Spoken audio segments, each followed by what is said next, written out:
Every year on March 17th, people across the United States dress up in green to avoid being pinched and then drink far too much alcohol, all in the name of St. Patrick's Day. But you may not know how all these things became associated with a feast day for a saint in the Catholic Church. It all stems from a bloke called Patrick, born in Wales sometime in the 400s, who at age 14 was captured by pirates and sold into slavery. He then spent 6 years in Ireland as a pig and sheep farmer, the rough equivalent of poo-covered hell. But he was Welsh, so it probably just felt like home. But one day he decides to leg it and jumps on a ship back to Britain. And when he finally returns home, he's greeted with a divine vision that asks him to return to Ireland and become the voice of the Irish and bring Christianity to the island. He's probably most famous for using the shamrock to explain the Holy Trinity: Father, Son, Holy Ghost. It's still just one God. And is remembered in popular culture for banishing all snakes from Ireland. FYI, there's no evidence for snakes in Ireland after the Ice Age. It's most likely an allegory for booting out the Druids. But when he died on March 17th, he was remembered as a great man who had walked across Ireland performing miracles. And that's how a Welshman became the patron saint of Ireland. The wearing of green on St. Patrick's Day, though, is a bit harder to explain, as the traditional color of Ireland was a light blue.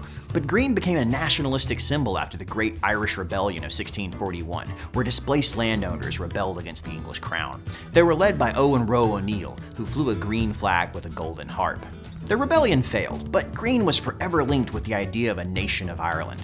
So on St. Patrick's Day, if you didn't wear your green, you get a pinch of a reminder to show some Irish pride. Or if you prefer a bit of old world superstitions, the pinch is to remind you that leprechauns are notorious tricksters and anyone not flying their colors is in for trouble.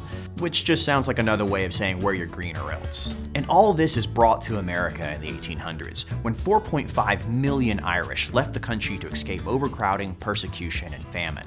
And that's why celebrations of Irish culture in the United States are so large. There are 36 million people here who claim Irish ancestry.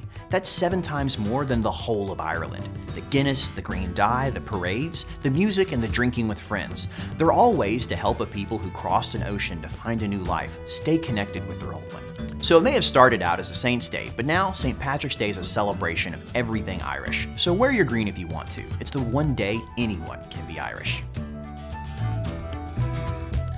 If you enjoyed this video, leave a comment below. I try to update every week with videos about historical games and stories. So subscribe if you'd like to know when the next one releases. And as always, thanks for watching.